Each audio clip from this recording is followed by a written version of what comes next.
तो दोस्तों चियान विक्रम, एस जे सूर्या और सूरज वेंजरमोडू स्टारर इस हफ्ते थिएटर्स में रिलीज हुई तमिल फिल्म वीरा धीरा सूरन पार्ट 2 के बारे में जो है आज हम बात करने जा रहे हैं। इस फिल्म को डायरेक्ट किया है एस.यू. अरुण कुमार ने, जिनकी पिछली फिल्म चित्ता मेरे हिसाब से आप में से काफी लोगों ने जरूर देखी होगी। फिल्म के बारे में अगर मैं अपने पर्सनल ओपिनियन और एक्सपीरियंस की अगर मैं बात करूं तो डेफिनेटली फिल्म वीरा धीरा सूरन पार्ट 2 एक बहुत ही इंटरेस्टिंग, एक बहुत ही डिफरेंट आइडिया के साथ आती है स्टोरी टेलिंग के अंदर। और खत्म होते होते मैं ये नहीं कहूंगा कि बहुत ही कोई परफेक्ट फिल्म साबित होती है, परफेक्ट एक्शन थ्रिलर साबित होती है, या फिर जो नया ट्राई कर रही है उसमें 100% सक्सेसफुल हो जाती है। पर डेफिनेटली मैं कह सकता हूं कि चियान विक्रम की बाकी सभी फिल्मों के कंपेयर में एक काफी अच्छी और बहुत ही सेटिस्फाइंग फिल्म साबित होती है। ये नहीं कह सकता हूं कि ये फिल्म हर किसी के लिए काम करेगी, बट डेफिनेटली कह सकता हूं कि काफी लोगों के लिए जरूर काम करेगी। वैसे जब आप इस फिल्म को देखोगे, ध्यान से देखोगे, डायलॉग्स को सुनोगे, एक्टर्स के परफॉर्मेंस पे ध्यान दोगे, स्टोरी टेलिंग के तरीके पर ध्यान दोगे, तो आपको साफ समझ आएगा कि डायरेक्टर कहां पर जो है रेगुलर जो रूल्स हैं या फिर जो रूटीन अटेम्प्ट्स या फिर रूटीन अप्रोचेस होते हैं उनको जो है तोड़ने की जो है कोशिश कर रहे हैं। वो आपको समझ आएगा, बहुत डिटेल में स्पॉइलर में चला जाएगा। फिल्म जब आप देखोगे तो फिल्म के अंदर एक कैरेक्टर है, दिलीप नाम का कैरेक्टर आपको देखने को मिलेगा, देखने को नहीं मिलेगा। ऐसा एक कैरेक्टर है जिसका बहुत बड़ा इंपॉर्टेंट रोल है इस फिल्म की कहानी के अंदर। कहा जाए तो फिल्म के अंदर जितनी भी घटनाएं घट रही हैं उसमें सब कुछ जो है इसी एक कैरेक्टर के साथ जुड़ा हुआ है, इसी एक कैरेक्टर के साथ घटे एक इवेंट के साथ जुड़ा हुआ है। पर आपको पूरी फिल्म के अंदर यह कैरेक्टर देखने को नहीं मिलेगा, जस्ट इसका नाम आपको सुनने को मिलेगा। यह कैरेक्टर ना ही आपको किसी दूसरे कैरेक्टर के साथ नजर आएगा, ना ही उसकी कोई तस्वीर नजर आएगी। कुछ भी एक्स्ट्रा इंफॉर्मेशन जो है आपको इस कैरेक्टर के बारे में नहीं मिलने वाला है। बस आप फिल्म जब देख रहे होंगे तो आपको साफ पता चल रहा होगा कि इसी कैरेक्टर के इर्द गिर्द जो है फिल्म की कहानी और फिल्म के कैरेक्टर्स को जो है डेवलप किया गया है। और जब बात यहां पर कैरेक्टर डेवलपमेंट की हो रही है तो मैं कहूंगा कि यहां पर चियान विक्रम के कैरेक्टर को, इस कैरेक्टर को सेंटर में रखते हुए जिस तरीके से डेवलप किया गया है, कमाल का है। चियान विक्रम का कैरेक्टर, उनकी परफॉर्मेंस इस फिल्म की असली जान है। जहां पर कैरेक्टर इमोशनली जितना कॉम्प्लेक्स है उतने ही कमाल तरीके से जो है चियान विक्रम ने उसे बड़े पर्दे पर पेश भी किया है। कैरेक्टर यहां पर अपने परिवार को बचाना चाहता है, पर एट द सेम टाइम वो किसी को मारना नहीं चाहता है।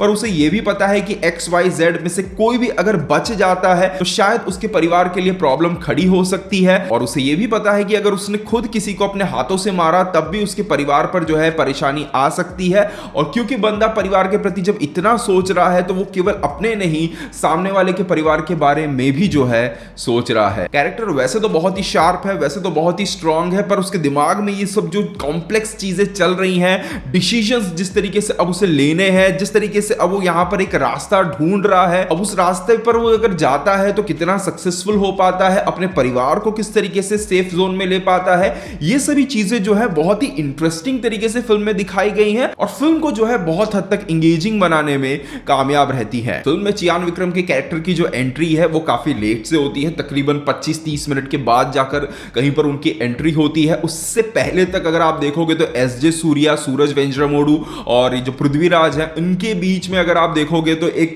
जो भी यहां पर टक्कर चल रही है वो कहीं ना कहीं ऑलरेडी एक इंटरेस्ट बनाता है कि आखिरकार इनकी दुश्मनी में ऐसी क्या गहराई है कि ये इस तरीके से जो है एक दूसरे की जान के पीछे पड़े हुए हैं। वो ऑलरेडी एक इंटरेस्ट क्रिएट कर जाती है। इसी के बीच में जो एक हल्का हल्का सा जो है बिल्डअप दिया जाता है यहां पर काली यानी कि विक्रम के कैरेक्टर को, वो भी बहुत ही बेहतरीन था।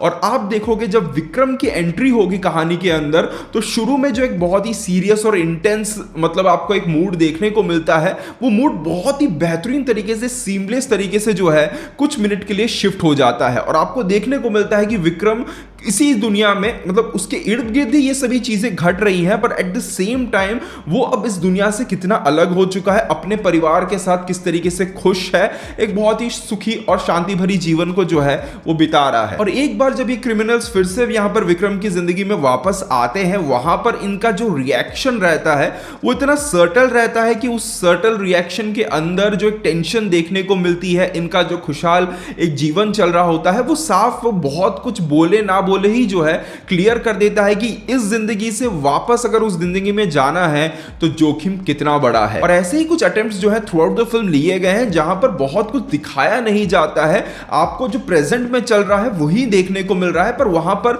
जो डायलॉग्स हैं, जो परफॉर्मेंसेस हैं, जो एक्सप्रेशंस हैं और जो म्यूजिक है, ये सभी चीजें कुल मिलाकर इस तरीके से सेटअप की गई है कि आपको एक आइडिया मिल जाएगा कि जो पास्ट में घटा है वो कितना सीरियस था। और उदाहरण के तौर पे एक सीन ही ले लीजिए जहां पे पृथ्वीराज का कैरेक्टर जब विक्रम के बेटे से उसका नाम पूछता है और जब बेटा उसका नाम बोलता है अपना, तो वहां पर पृथ्वीराज का जो रिएक्शन आता है उसी से हमें एक आइडिया मिल जाता है कि भाई इस नाम को सुनने के बाद अगर पृथ्वीराज के एक्सप्रेशंस इस कदर बदल रहे हैं कि जस्ट एक बच्चे ने अपना नाम बताया है तो कुछ ना कुछ गड़बड़ जरूर है। और जैसा कि मैंने कहा कि वो नाम, वो कैरेक्टर फिल्म के अंदर दिखाया ही नहीं गया है, ना दिखाते हुए ना उसके बारे में कुछ ज्यादा बताते हुए भी जो है कैरेक्टर का यहां पर दूसरों की लाइफ में क्या इंपॉर्टेंस था ये बता दिया गया है। केवल विक्रम ही नहीं, फिल्म के अंदर बाकी जितने भी एक्टर्स देखने को मिलते हैं सभी की परफॉर्मेंस बहुत सॉलिड है। एस.जे. सूर्या का काम आप देखिए, रिसेंटली आपने काफी जगहों पर कंप्लेन सुनी होगी कि एस.जे. सूर्या आजकल हर फिल्म के अंदर सेम तरीके से परफॉर्म कर रहे हैं। अरे भाई सेम तरीके से वो परफॉर्म नहीं कर रहे हैं, हर डायरेक्टर उनसे सेम वही परफॉर्मेंस चाहता है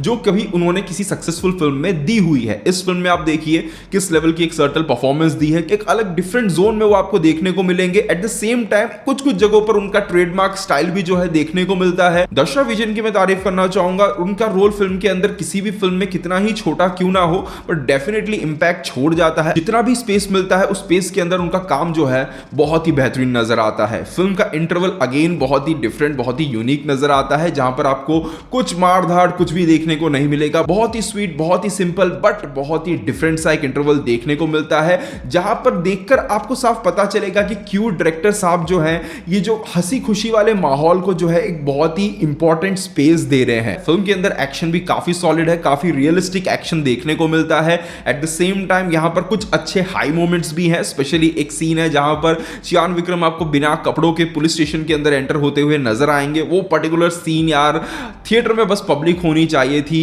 गूंज उठता थिएटर। इसके अलावा जीवी प्रकाश के द्वारा दिया गया बैकग्राउंड म्यूजिक भी काफी सॉलिड है। इवन बैकग्राउंड म्यूजिक ही नहीं, साउंड डिजाइनिंग का काम भी काफी जगहों पर बहुत ही अच्छा नजर आता है। एक रियलिस्टिक सेटअप के अंदर जिस तरीके से एक सिनेमैटिक थ्रिल को ऐड करने की उन्होंने कोशिश की है अपने म्यूजिक के द्वारा, बहुत ही बेहतरीन था। इसके अलावा इतनी कुछ चीजें मुझे यहां पर पसंद आई, वहीं कुछ चीजें मेरे लिए काम नहीं कर पाती हैं। जहां पर मैं अगर बात करूं तो देखिए यहां पर बैक स्टोरी क्या हुआ था क्या नहीं हुआ था उसको लेकर एक अच्छा खासा इंटरेस्ट जो है फिल्म डेवलप जरूर कर जाती है। एक्चुअली एक पूरी तरीके से एक रात की कहानी है, बस जो फ्लैशबैक है वो आपको एक दिन की कहानी जो है देखने को मिलती है। तो वो जो फ्लैशबैक पोर्शन था वो बहुत एक्स्ट्रा ऑर्डिनरी जो है कुछ मतलब स्टैंड नहीं करता है। डेफिनेटली जैसे कि मैंने कहा बहुत कुछ इंटरेस्टिंग वहां पर करने की कोशिश की गई है, कुछ कुछ बिट्स एंड पीसेस पे चीजें अच्छी लगती है, काम भी करती हैं, बट हाँ फ्लैशबैक को लेकर पता नहीं मेरी एक्सपेक्टेशंस जो थी काफी हाई बन गई थी। इसके अलावा यहाँ पर मैंने थोड़ा सा फील किया कि यहाँ पर जो एक्टर पृथ्वीराज है जो कि यहाँ पर रवि नाम के कैरेक्टर को प्ले कर रहे हैं, उनका कैरेक्टर थोड़ा और डेंजरस हो सकता था और थोड़ा मतलब चैलेंजिंग हो सकता था, क्योंकि एक पॉइंट के बाद मतलब वो कैरेक्टर ऐसा कोई इंपैक्ट जो है नहीं बना पाता है। दूसरी तरफ एक चीज जो मैं कहूंगा कि थोड़ा सा मतलब मैं कह सकता हूं बड़ा इंपैक्ट छोड़ जाती है अगर मैं नेगेटिव्स की बात करूं, कहीं ना कहीं एक जो इमोशनल कनेक्शन है वो बहुत स्ट्रांगली जो है ये फिल्म बना नहीं पाती है। अब देखिए इससे मैं पूरी तरीके से इस फिल्म का नेगेटिव नहीं कहूंगा, क्योंकि डायरेक्टर साहब ऑलरेडी बहुत ऐसी चीजों को मतलब छोड़ रहे हैं, तोड़ने की कोशिश कर रहे हैं जो कि इस तरीके की फिल्मों के अंदर इमोशनली चीजों को डेवलप करती है। उन चीजों को छोड़ के जस्ट परफॉर्मेंस और कैरेक्टर के दम पे ही जो है बहुत सारे इमोशंस को जो है वो कवर करने की कोशिश कर रहे हैं। तो हाँ उन चीजों की तारीफ की जा सकती है, बट जो चीज मैंने फील की वो मैं यहाँ पे बता रहा हूं। इसके अलावा फिल्म जो है सेकंड हाफ में जाने के बाद क्लाइमैक्स की तरफ बढ़ते हुए थोड़ी सी एक्स्ट्रा खिंची हुई सी और थोड़ी सी मैं कह सकता हूं कि प्रेडिक्टेबल जो है हो जाती है। तो इन कुछ नेगेटिव पॉइंट्स के साथ भी मैं कह सकता हूं कि फिल्म वीरा धीरा सूरन पार्ट 2 डेफिनेटली एक इंगेजिंग और इंटरेस्टिंग फिल्म साबित होती है। बाकी अगर आप थिएटर में जाके देख सकते हो सबटाइटल्स के साथ तो जरूर देखिए। मैं तो कहूंगा कि इसे तमिल में ही देखिए, क्योंकि बहुत ज्यादा कैरेक्टर पे डिपेंडेंट है, बहुत ज्यादा परफॉर्मेंस पर ये जो है फिल्म डिपेंड करती है। और केवल एक्सप्रेशन ही नहीं, यहाँ पर आवाज के अंदर भी जो है, बात करने के तरीके के अंदर भी जो है आपको वो कॉन्फिडेंस, वो टेंशन, वो हर एक चीज जो है फील करने को मिलती है। तो उस चीज को मैच करने के लिए एक बहुत ही अच्छे लेवल की जो है डबिंग होनी चाहिए। अब वो होती है नहीं होती है तो वक्त आने पर पता चलेगा। हालांकि आप में से काफी लोगों को शायद पता ही होगा कि रिलीज से पहले ये फिल्म जो है बहुत ही लेट रिलीज हुई, मतलब जिस दिन रिलीज होने वाली थी उस दिन जाकर शाम को जाकर इस फिल्म का शो स्टार्ट हुए थे। अब जिनके पास डिजिटल और कह सकते हैं कि हिंदी डबिंग राइट्स वगैरह थे, उन्हीं के साथ जो है लफड़ा हो गया है। अब किस तरीके से आगे इस फिल्म का हिंदी रिलीज वगैरह होता है ये तो वक्त आने पर पता चलेगा। बाकी अगर आप फिल्म देखते हो, अगर आपने देख ली है, तो आपको फिल्म कैसी लगी है कमेंट सेक्शन में जरूर बताइएगा। मिलते हैं हमारे अगले वीडियो में, तब तक के लिए बाय बाय, टेक केयर।